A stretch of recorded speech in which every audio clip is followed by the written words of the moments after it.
5 জন কয়েদিকে একটা চেম্বারে বন্দি করে দেওয়া হয় এবং সেই চেম্বারে এমন একটা গ্যাস ছেড়ে দেওয়া হয় যার জন্য তারা 30 দিন পর্যন্ত ঘুমাতে পারবে না। কিন্তু মাত্র 11 দিনের মাথায় তারা মানুষ থেকে ভয়ঙ্কর রাক্ষসে পরিণত হয় এবং নিজেদের শরীরের মাংস নিজেরাই খেতে শুরু করে।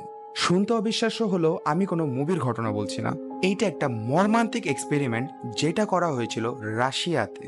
কি করা হয়েছিল সে 5 জন কয়েদির সাথে, কেনই তাদের সাথে এমন করা হয়েছিল এবং তাদের শেষ পরিণতি কি, সবই জানতে পারবেন আজকের এই ভিডিওতে। তাই আর দেরি না করে চলুন ঘুরে আসা যাক রাশিয়ান স্লিপ এক্সপেরিমেন্টের সেই ভয়ঙ্কর বাস্তবতা থেকে। 1940 সালে রাশিয়াতে একটা এক্সপেরিমেন্ট করা হয় যেটার নাম দেওয়া হয় রাশিয়ান স্লিপ এক্সপেরিমেন্ট। এই এক্সপেরিমেন্টের জন্য 5 জন কয়েদিকে একটা অফার করা হয় যে তারা যদি এই এক্সপেরিমেন্টের অংশ হয় তাহলে এক্সপেরিমেন্ট শেষে তাদেরকে মুক্ত করে দেওয়া হবে। তাদেরকে বলা হয় যে এই 30 দিন তাদেরকে খাবার, পানি সহ যাবতীয় যা যা লাগে একজন মানুষের বেঁচে থাকার জন্য সবকিছুই দেওয়া হবে, শুধু শর্ত একটাই, এই 30 দিন তারা ঘুমাতে পারবে না।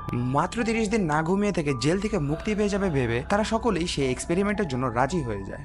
এরপর এক্সপেরিমেন্ট শুরু করা হয়। সেই 5 জন কয়েদিকে একটা চেম্বারে বন্দি করা হয়। সেই চেম্বারের ভিতরে তারা এমন একটা গ্যাস ছেড়ে দেয় যেই গ্যাসটার প্রভাবে ভিতরে থাকা কয়েদিরা 30 দিন পর্যন্ত ঘুমাতে পারবে। অর্থাৎ তারা যদি চায়ও এরপরও তারা ঘুমাতে পারবে না 30 দিন পর্যন্ত। শুরুর দিকে সবই ঠিকঠাক ছিল, কয়েদিরা একে অপরের সাথে গল্প করতো, ঠিকঠাক ভাবে খাবার খেত এবং চেম্বারের ভিতর তাদের কিছু বই দেওয়া হয়েছিল সময় পার করার জন্য, যেগুলো পরে তারা সময়ও পার করতো। সেই সময় যেহেতু ক্যামেরা ছিল না তাই সায়েন্টিস্টরা একটা বিশেষ গ্লাস ইউজ করতো যেটাকে বলা হয় ওয়ান সাইডেড গ্লাস। মূলত এমন একটা গ্লাস যেটার এক পাশ থেকে আপনি অপর পাশের দৃশ্য দেখতে পারলেও অপর পাশ থেকে কিচ্ছু দেখা যায় না, অর্থাৎ অপর পাশ থেকে আয়নার মতো শুধু রিফ্লেকশনটাই দেখা যায়। চেম্বারে এই গ্লাসটা ইউজ করার ফলে সায়েন্টিস্টরা কয়েদিদের দেখতে পারলেও কয়েদিরা বাইরের কিচ্ছুই দেখতে পারতো না। শুরুর দিকে সবকিছু ঠিকঠাক ভাবে চলতে থাকলো।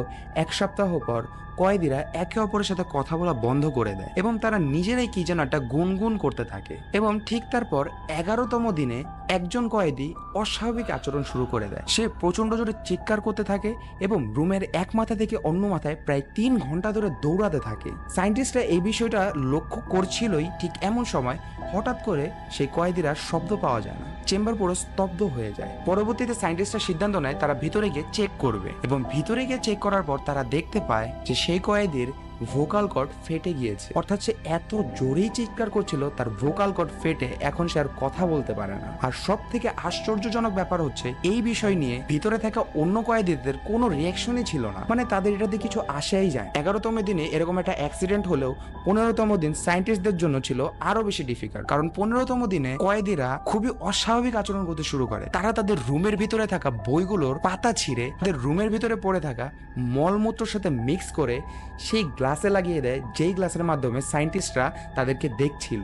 তার কিছুদিন পর সায়েন্টিস্টরা সিদ্ধান্ত নেয় এই এক্সপেরিমেন্টটাকে থামানো উচিত। এরপর তারা চেম্বারের ভেতর চেক করতে গিয়ে এমন একটা জিনিস দেখে যেটা দেখার জন্য তারা মোটেও প্রস্তুত ছিল না। ভিতরে গিয়ে তারা দেখে দেয়ালে রক্ত লেগে আছে এবং মাটিতে রক্ত এবং মাংস পড়ে আছে। আর এই মাংসগুলো ছিল কয়েদিদের। কিন্তু তারা একে অপরের মাংস ছিঁড়তো না, তারা নিজেদের শরীরের মাংসই নিজেরা ছিঁড়তে থাকতো এবং সেটা খেত।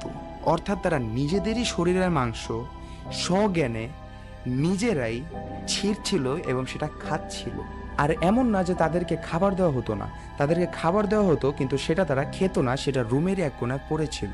মাংস ছিঁড়তে ছিঁড়তে তাদের শরীর দিয়ে হাড্ডি বের হয়ে গিয়েছিল এবং তাদের অবস্থা প্রায় মরার মতো হয়ে গিয়েছিল, যার জন্য সায়েন্টিস্টরা সিদ্ধান্ত নেয় তাদেরকে হসপিটালে নিয়ে যাবে চিকিৎসা করানোর জন্য এবং যদি তারা সফলভাবে সুস্থ হয়ে পুনরায় ফেরত আসে তাহলে তাদের উপর আবারও এক্সপেরিমেন্ট চালানো হবে। যার জন্য পরবর্তীতে সায়েন্টিস্টরা সেই রুমের গ্যাস বন্ধ করে দেয়।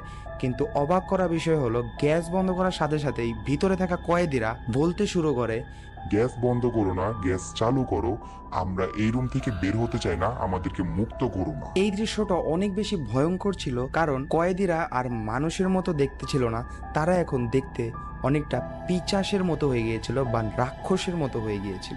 তারপর সায়েন্টিস্টরা কয়েদিদের হসপিটালে নিয়ে যায় চিকিৎসা করানোর জন্য। কিন্তু সব থেকে অবাক করার বিষয় হচ্ছে যেই মরফিনের একটা ইনজেকশন একজন মানুষকে অজ্ঞান করার জন্য এনাফ, সেই ইনজেকশন কয়েদিদের 8টা দেওয়ার পরেও তারা অজ্ঞান হচ্ছিল না। তারা শুধু বারবার একটা কথাই বলে যাচ্ছিল, আমাদেরকে আবারও চেম্বারে ফেরত দাও, আমরা সেই গ্যাস ছাড়া বাঁচতে পারবো না।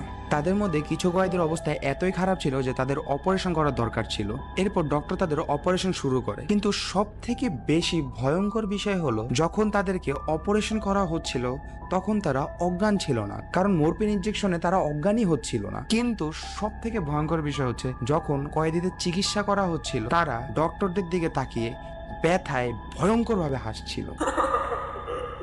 এতটাই ভয়ঙ্করভাবে হাসছিল যে ডক্টরদেরও হাত কাঁপা শুরু হয়ে যায়। সত্যি কথা বলতে ভাই, এই ভিডিওর জন্য এই এক্সপেরিমেন্টে রিসার্চ করতে গিয়ে আমি যত এই স্টোরির ভিতরের দিকে ঢুকতে থাকি তত বেশি আমি আপনাদের মতো শুধু অবাকই হতে থাকি। যাই হোক, আমরা আবারও স্টোরিতে ফেরত আসি। অপারেশন করার সময় যে কয়েদিদের অবস্থা খুব বেশিই খারাপ ছিল তাদের মধ্যে কয়েকজন মারা যায় এবং বাকিদের পুনরায় সেই চেম্বারে নিয়ে যাওয়া হয়। এটা সায়েন্টিস্টদের ইচ্ছায় করা হয়নি, তারাই রিকোয়েস্ট করছিল যে আমাদেরকে সেই চেম্বারে ফেরত নিয়ে, যার ফলে সায়েন্টিস্টরাও তাদেরকে আবার ফেরত নিয়ে যায় এবং আবারও এক্সপেরিমেন্ট শুরু করে। এক্সপেরিমেন্টের দিকে শুরুতে সবকিছু নর্মালি ছিল, তারা নর্মাল আচরণই করছিল, কিন্তু কিছুদিন পর আবারও সে আগের মতোই অবস্থা। তারা নিজেদের মাংস নিজেরাই ছিঁড়তে শুরু করে এবং অদ্ভুত অদ্ভুত শব্দ করতে শুরু করে। এই অবস্থা দেখে সায়েন্টিস্টরা প্রচন্ড ভয় পেয়ে যায় এবং তারা সিদ্ধান্ত নেয় তারা এক্সপেরিমেন্ট বন্ধ করে দিবে। কিন্তু আসল ঘটনা হলো এই এক্সপেরিমেন্টটা মানুষ 30 দিন না ঘুমিয়ে থাকলে তাদের কি পরিণত হবে এইটা দেখার জন্য করা হয়নি।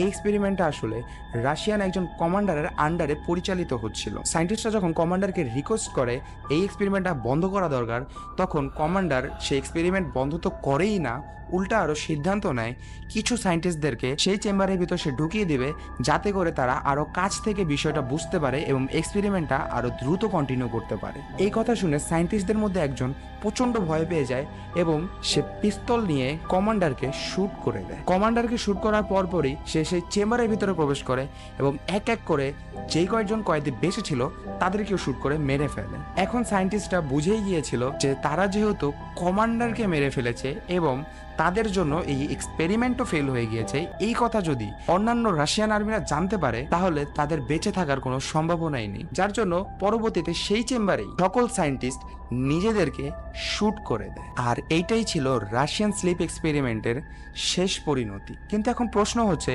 যদি সেই চেম্বারে সেই দিন সবাই মারা যেয়ে থাকে তাহলে ঘটনাটা লেখলো কে, কিংবা এই ঘটনাটা আমাদের সামনে কিভাবে আসলো? এই ঘটনাটা মূলত ক্রিপিপাস্তা নামে একটা ওয়েবসাইটে অরেঞ্জ সোডা নামে একজন ইউজার সর্বপ্রথম পাবলিশ করে। পরবর্তীতে সেটা ইন্টারনেটে অনেক বেশি ভাইরাল হয়ে যায়। কে এই ইউজার অরেঞ্জ সোডা সেটা আজ পর্যন্ত জানা যায়নি। রাশিয়া, চীন, জাপানের মতো বড় বড় দেশগুলোতে এরকম অনেক ইল্লিগাল এবং সিক্রেট এক্সপেরিমেন্ট হয় যেগুলো দেশের জনগণরা জানতে পারে না। তবে কিছু কিছু ক্ষেত্রে দুই একটা ঘটনা অনেক সতর্কতা অবলম্বন করার পরেও লিক হয়ে যায় এবং ধরা হয় এই ঘটনাটাও ঠিক সেরকমই। হলিয়াইজ নামের অথর একটা নোবেল পাবলিশ করে এই রাশিয়ান স্লিপ এক্সপেরিমেন্ট নামে এবং সে দাবি করে সেই নোবেলের ভিতরে যেই লেখাগুলো আছে সেটা সম্পূর্ণ সত্য ঘটনা এবং সে এটাও দাবি করে যে এই ধরনের ইল্লিগাল এক্সপেরিমেন্টগুলো শেষ করার পর সরকার সেটার সম্পূর্ণ প্রুফ একেবারের মতো মুছে দেয়। আর একটা দেশের মিডিয়াতে আমরা শুধু তাই দেখতে পাই যেটা সেই দেশের সরকার জনগণকে দেখাতে চায়। তারা শুধুমাত্র লিগাল এক্সপেরিমেন্টগুলোই দেখায়, তবে ইল্লিগাল এক্সপেরিমেন্টগুলো চিরজীবনের মতো সিক্রেট। অনেকেই মনে করেন সোভিয়েতে কোল্ড ওয়ার চলা অবস্থায় তারা তাদের কয়েদিদের সাথে এই ধরনের অনেক এক্সপেরিমেন্টই করতো, আর তার মধ্যেই হয়তো বা কোনো একটা এক্সপেরিমেন্ট এই রাশিয়ান স্লিপ এক্সপেরিমেন্ট। আবার অনেকেই ইন্টারেস্টিং থটস দিয়েছে এই এক্সপেরিমেন্টের উপর, যেমন তাদের রুমে যে গ্যাসটা দেওয়া হয়েছিল সেটা আসলে না ঘুমিয়ে থাকার কোনো গ্যাস না, সেটা একটা মানুষকে সুপার হিউম্যানে কনভার্ট করার একটা গ্যাস ছিল। অর্থাৎ এই গ্যাসের মধ্যে যদি কোনো মানুষ থাকে সে অনেক বেশি শক্তিশালী হয়ে ওঠে, যার খাবার পানি কিচ্ছু দরকার হয় না, ঘুম প্রয়োজন হয় না এবং এইগুলো ছাড়াও সে অনেক শক্তি নিয়ে বেঁচে থাকতে পারে। আর এই ধরনের সুপার হিউম্যান হতে গিয়ে তারা অনেকটা জম্বির মতো হয়ে যায়। আর অনেকেই এটা মনে করে যে এই এক্সপেরিমেন্টটা মূলত রাশিয়াতে একটা স্ট্রং জম্বি আর্মি তৈরি করার জন্য করা হয়েছিল, যেই আর্মির কোনো খাবারের প্রয়োজন হয় না, পানির প্রয়োজন হয় না, তাদের ঘুমের প্রয়োজন হয় না, কিন্তু তারা অনেক দিন পর্যন্ত একটা লং টাইম পর্যন্ত যুদ্ধ চালিয়ে যেতে পারে শক্তির সাথে। তো এই ছিল রাশিয়ান স্লিপ এক্সপেরিমেন্টের শুরু থেকে নিয়ে শেষ কাহিনী এবং কোথা থেকে এই ঘটনা জানা যায় কিংবা এই ঘটনার উপর ভিত্তি করে সারা পৃথিবীর মানুষের কি কি থটস সবকিছুই কিন্তু আশা করি ক্লিয়ার হয়ে গিয়েছেন আজকের এই ভিডিওর মাধ্যমে। আজকের এই ভিডিওতে এতটুকুই ছিল। ভিডিওটা যদি ভালো লাগে অবশ্যই লাইক করবেন আর চ্যানেলটাকে অবশ্যই সাবস্ক্রাইব করবেন যদি আপনি এই ধরনের মিস্টেরিয়াস ভিডিও পছন্দ করে থাকেন। তো আজকের মতো আমি এখান থেকে বিদায় নিচ্ছি। দেখা হবে পরবর্তী কোনো মিস্টেরিয়াস ভিডিও। তাই আজকের মতো গুড বাই।